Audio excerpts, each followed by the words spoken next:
All right, welcome to the Memorial Day Ceremony 2020. I'm Kenny Fogel, your host. Been doing this now for about 18 years now, and this is probably the most unusual one we've ever done. I mean, we've been here in torrential rain. We've had some pretty high heat and cold weather, but nothing quite like this, because the main ingredient for the whole ceremony is not here, and that's the people that normally come. Usually have 100, 150 people here, so this is going to be a little different this year. We're going to be doing this online, on the computer, on the radio, and on television. So hopefully you'll get a chance to get a feel of what it's about. And then next year when we get back together again, it'll be something a little more special to us. But again, we know what this is. I mean, started out as a Decorations Day, obviously back before the Civil War, or after the Civil War, and then unfortunately we had more wars.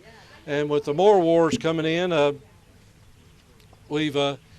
they changed the name to Memorial Day. But to me, it's basically a day of sacrifice. I mean, we know what it is. We know people have done sacrifice, our forefathers, our foremothers, whatever, and whether it's in the military or whether it's just do it right today. I think we're feeling a little bit of it today. Back during World War II, obviously they had the rationing, gas rationing, and food rationing. We not experiencing any of that right now, but we are going through some pretty trying times at the moment, and that's bad too. So we're sort of getting a little taste of our own Memorial Day, I suppose, if that's the way you want to look at it. But Memorial Day, again, is we're here to honor those that have given the ultimate sacrifice for us in the past. And I got Frank. He's Frank Thompson here, retired Navy Chief. Master Chief. I never really get the Navy stuff right. I have a hard time with the Air Force, much less the Navy. So, Frank, do you have anything you'd like to say before we get started? Let me have a little short. I want to thank everybody that's tuning in and watching. This day means a lot to me, especially after I was able to visit some of the cemeteries in Europe, the World War II cemeteries in Europe, Normandy, the one in Cambridge, England, and the sacrifices our forefathers made. Even into here, the one that we've got here in town is the Civil War Cemetery. And I want to thank all of the families of those people that sacrificed their lives for our country, and make sure that this day never gets forgotten. And if anybody's got anything that they want to add later on, just give me a shout out and we'll put it in. I used to do a veteran story deal with the pet radio. I haven't been doing that lately. I'm getting ready to work on something a little bit different. But if you guys really want to get yourself into the newspaper or the radio, just let me know. Thank you. Retired Master Chief Frank Thompson of the United States Navy. And for anybody wanting to know, my rank is Command Chief Master Sergeant of the United States Air Force. So that's just, I do know that one. I keep up with that one pretty close. So again, we do welcome you here today. And for our official welcoming every year, we traditionally have the mayor of Bardstown. And this year is no different. He's got his mask off now, but Mayor Dick Heaton. Good morning, everyone, and on behalf of the city of Bardstown, I want to welcome you to our annual Memorial Day event. Obviously, we're doing this in a little bit of a different way, but you can't diminish the importance and the need for us to be here today and remember those men and women who made the ultimate sacrifice on behalf of our freedoms, and those freedoms that we enjoy day in and day out. And even though we're going through a difficult time now, our country is still the greatest country in the United States. And also can't give enough thanks to those men and women for their sacrifice on our behalf, but also want to thank the families who may be watching today's events of those people who made that ultimate sacrifice, and certainly want to remember those veterans and active duty who might be watching our show this morning, and thank you for your service. I look forward to next year when maybe we can gather in a more traditional way to participate in our Memorial Day services. But until then, enjoy your day, enjoy the holiday, but remember why we celebrate today. Thank you. Mayor Dick Heaton, the mayor of Bardstown. And to get us started today, normally we have a minister that leads us in prayer, leads us with a little spiritual message, and again, we're not deviating from that either. And so we got the pastor today from the First Cedar Creek Baptist Church, Pastor Victor Bramlett. Well, again, I just want to, as many of us said, just an honor and privilege to be able to speak here today and just remember what Memorial Day is about. Almost every Memorial Day, I'm reminded of this statement that I'm sure maybe some of you have heard. It is, a veteran is someone at one point in their life wrote a blank check made payable to the United States of America for an amount up to and including their life. And this reminds me of what the Apostle John said in the first epistle. And this is how we know what love is. John writes, Jesus Christ laid down his life for us, and we ought to lay down our lives for our brothers and sisters. So today, as we honor the servicemen and servicewomen who made the ultimate sacrifice for their battle buddies, their country, for their freedom, it might be enlightening to consider the instrumental value of the work done by our soldiers, our sailors, our airmen, our Marines in bringing peace to God's kingdom on earth.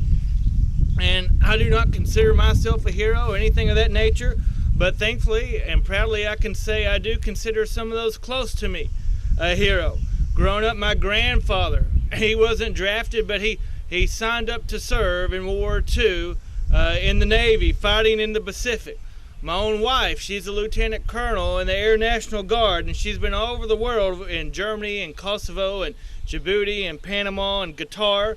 And I know their own personal sacrifice to the country and what it costs, and not only to them but to the families of so many of you that's had to bear an extra burden at home so they can do their duty to serve their country in order to protect us, to give us our freedom. And there are a variety of viewpoints that you will hear in the body of Christ as whether it or not it's appropriate for a Christian to serve in the military, or they may be forced to participate in violent acts against the enemy. And a couple years ago, I saw the movie Hacksaw Ridge, and there's also a documentary about Desmond Doss called The Conscientious Objector. And this tells the story of a conscientious objector during World War II. And he was a combat medic. And during one of the battles in the Pacific, he single-handedly saved man after man after man in this horrific battle without carrying a rifle. And to say that all Christians need to avoid the military, to me, is risky. And ironically, it is because of their sacrifices for our military, for this country, we have been able to remain free, which has allowed us to practice our religion and express our convictions and choose our own career path. And I found a quote from the great Martin Luther that shed some light on the issues of Christians serving in the military. And Martin Luther, he wrote these words: "When I think of a soldier fulfilling his office by punishing the wicked, killing the wicked, and creating so much misery, it seems unchristian work, completely contrary to Christian love. But when I think of how it protects the good and keeps and preserves wife and child, house and farm, property and honor and peace, then I see how precious and godly this work is. And I observe that it amputates a leg or a hand so that the whole body may not perish. For if the sword were not on guard to preserve peace, everything in the world would be ruined because of lack of peace." And Romans 13:4 also provides support for this viewpoint that Luther shared. The Apostle Paul teaches that the church is to be submission to authority. It says, "But you may ask, even the secular Roman authorities, even the corrupt ones that we have now?" Yes. And yes, and why? Because Paul, he writes, they are God's servant for your good. He is a servant of God, an avenger of who carries out God's wrath on the wrongdoer. So Paul says that authorities are God's servants, and sometimes that means taking appropriate military action, as difficult as that may be, to bring out bring order out on chaos. And John the Baptist, he said, at the Jordan River, when soldiers came and asked what they should do, he did not condemn their office or advise them to stop doing their work. Rather, John says in Luke verse 4, he proved it by saying, rob no one by violence or by false accusation, and be content with your wages. So thus he praised the military profession, but at the same time he forbade its abuse. So for all the hardships, burdens, sacrifice, I'm grateful for those who served in our nation's defense. Serving in the military was and is godly work, and God is definitely present in it. So I just want to say many, many thanks to all those who served in the military, the families who supported them, and others who enjoy their freedoms we have in this country because of their service. Thank you. So right now I want to invite the chaplains ahead up to us right now to announce anyone that has passed away this past year. And we've got 3 American Legions we serve here in Nelson County: American Legion 42, 121, and 167. So American Legion 42, Commander Chris Godey.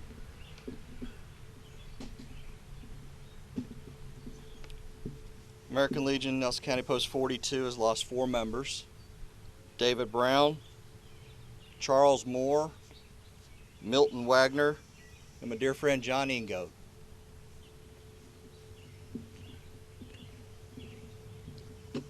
Right, Spoonie Rogers from Post 167.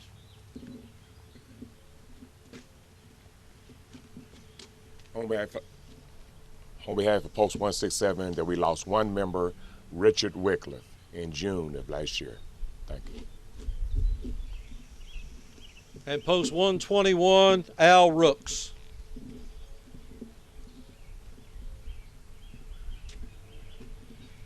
During the past year, 8 of our post members have passed. And as I read their names today, please let us remember their dedication to our country and our nation. I don't have enough words to express our loss of our comrades, but let us feel they're at endless peace. James P. Graham, Bernard Canapi, Joseph Kurtz, Ted Gillis, William Downs, Tommy Gertley, William Lofton, and Stanley Hicks. May they rest in peace. I'm going to ask the 3 commanders, Jim George of Post 121, Chris Godey of Post 42, and Spoonie Rogers of Post 167 to come forward and place the wreath in front of the memorial here.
Okay.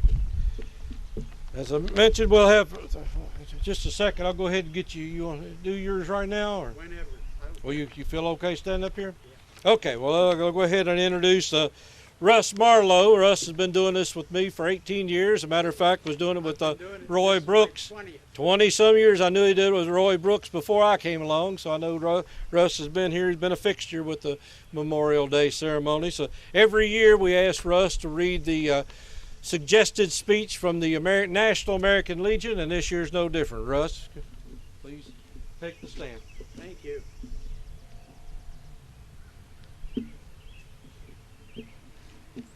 I want everybody to know that it's been my honor. This is my 20th year, and thanks to Ross Stratton at the radio television station, he printed it from Jennifer Norton at the national office in Indianapolis. She's Air Force First Sergeant, retired, and she's the secretary to the National Adjutant. Every crisis has new heroes. During the 9/11 attacks, they were the first responders running into burning and crumbling buildings as others ran out. Now during the coronavirus pandemic, the most visible heroes are the healthcare professionals who are saving others and risking their own lives while doing so. And I'm a witness to that. 5 days in the local hospital at Flagey and been tested, and I do not and am not infected. These heroes have much in common with the people that we honor today. America's fallen veterans. They are men and women who have sacrificed their own lives so others can live. They are both elite and ordinary. They are elite in the sense of character. Giving your life so others could live is the ultimate definition of selflessness. They are ordinary in the fact that they represent the diverse fabric of our country. They are rich and poor, black and white, male and female. They come from every ethnicity and background. In short, they look like any one of us. As we celebrate the selfless and untiring performances of the healthcare workers during the COVID-19 pandemic, it brings to mind the military medics, doctors, and nurses who sacrificed their lives while treating others on the battlefield. One such hero was pharmacist mate 3rd Class Jack Williams. The Navy Reserve Corpsman was only 20 years old when he landed on Iwo Jima 75 years ago. On March 3, 1945, James Naughton, a Marine in Williams' unit, was wounded by a grenade.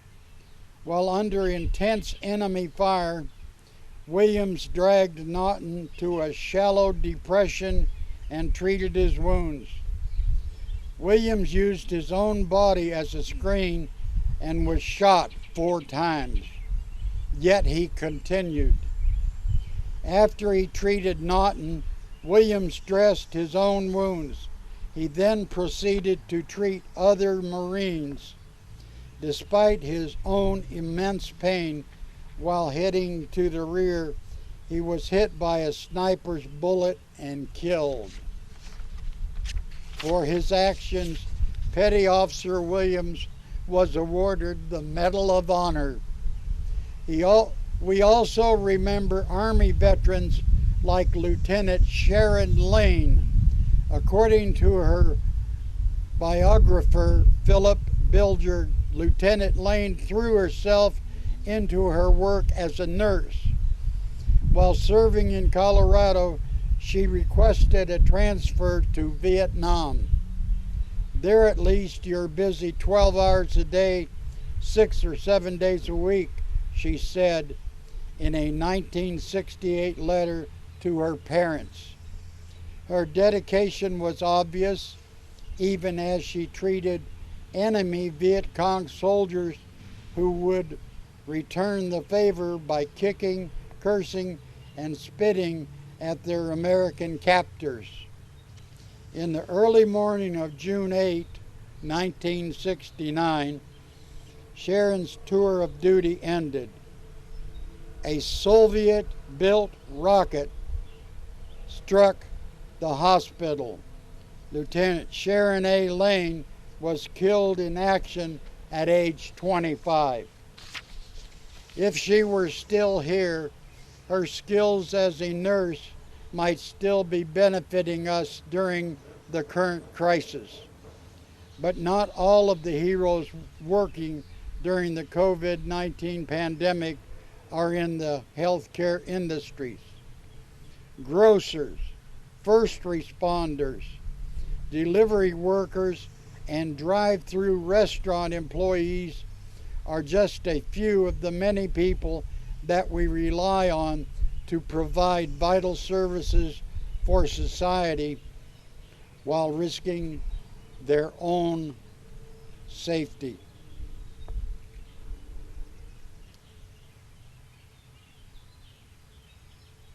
The military also has heroes in every occupational field.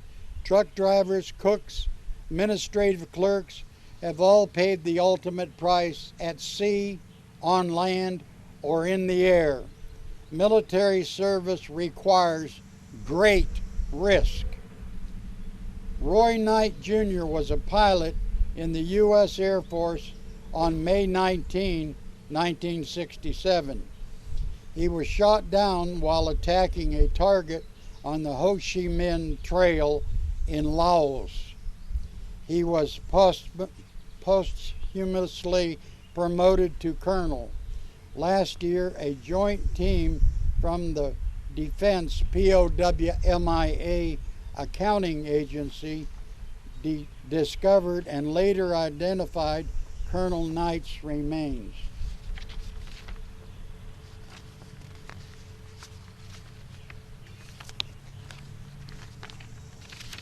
When his remains arrived at Dallas Love Field, a crowd had gathered to witness the dignified transfer of the flag-draped casket from the Southwest Airlines jet into the receptive arms of the Military Honor Guard. One observer reported that the entire crowd fell silent.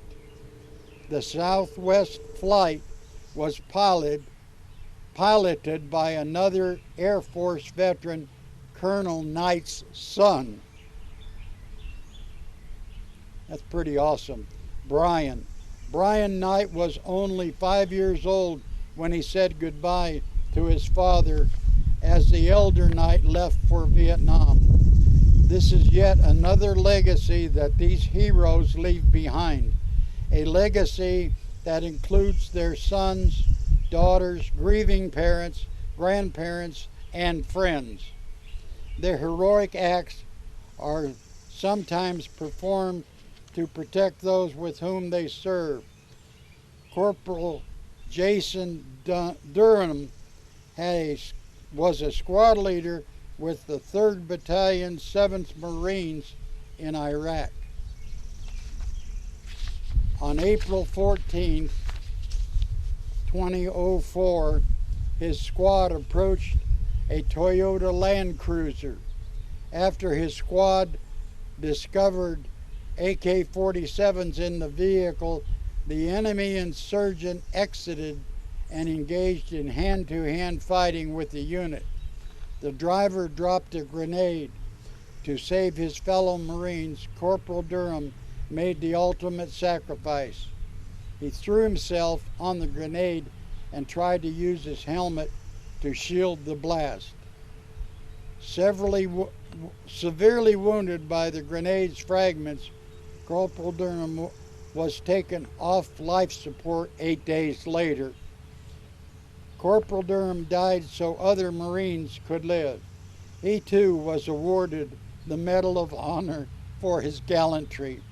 Approximately 1 million men and women of the U.S. military have lost their lives in defense of our nation since the founding of this great republic. Not all have died from enemy fire. Some have died from diseases that have too often festered around war zones. Oftentimes, deaths from disease and accidents outnumber casualties caused by enemy weapons. During the Spanish-American War, 60 soldiers of the all-black 24th Infantry Regiment volunteered to serve as nurses. 36 of them would later die of yellow fever or malaria. A generation later, the flu would kill nearly 16,000 U.S. soldiers in France during World War I.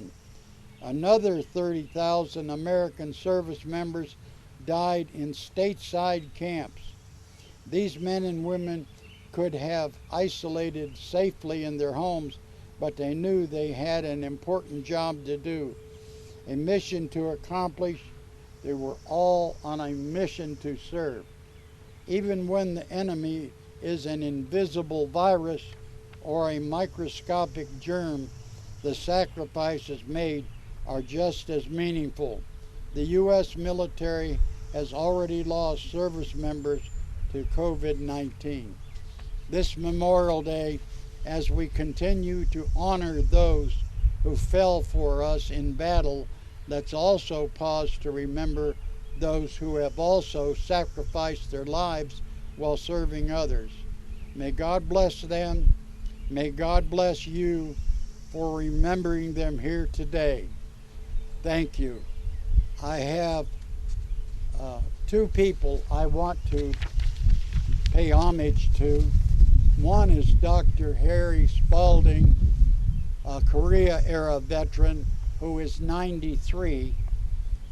And I got him his hearing aids as a service officer, and we keep in contact because we have the same housekeeper. And also William Stanley Hicks with the stage 4 cancer, and he's recently passed away. He was a country music singer, and he gave me one of his CDs, and the Norton Hospital cut off both of his feet at 89, and he's passed away. His wife, Barbara Ann, is 85 and still on their farm, and God bless all of them, and excuse me, God bless all of our veterans.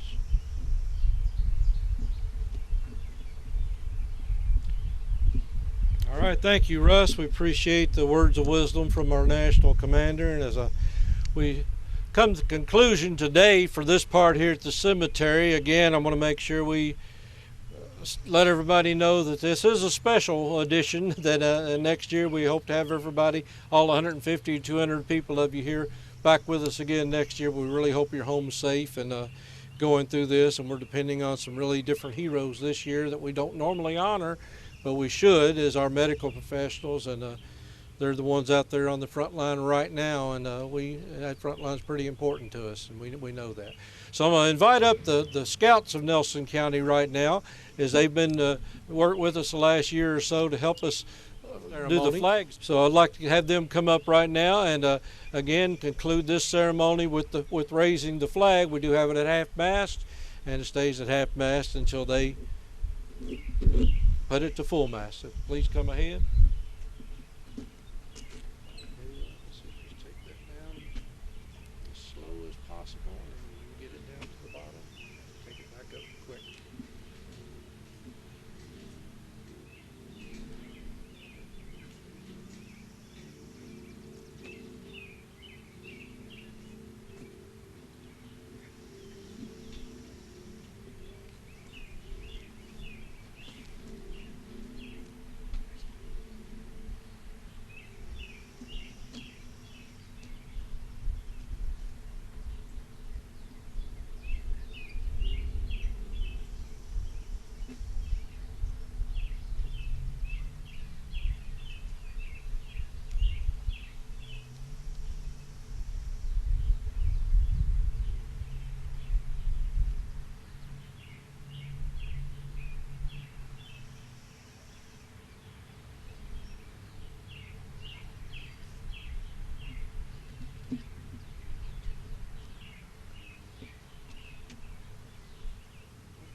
just go ahead and raise it back.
I certainly want to thank the scouts for their help today, and thank all of you for being here today. Looks like we're about to get a little rain shower, so God held off just for a few minutes so we can get this in. So again, thank you, and we appreciate you staying home, staying safe distance, staying safe, staying healthy. So on behalf of all of us here at Bardstown American Legions, thank you. Have a happy Memorial Day, and so long. Good night.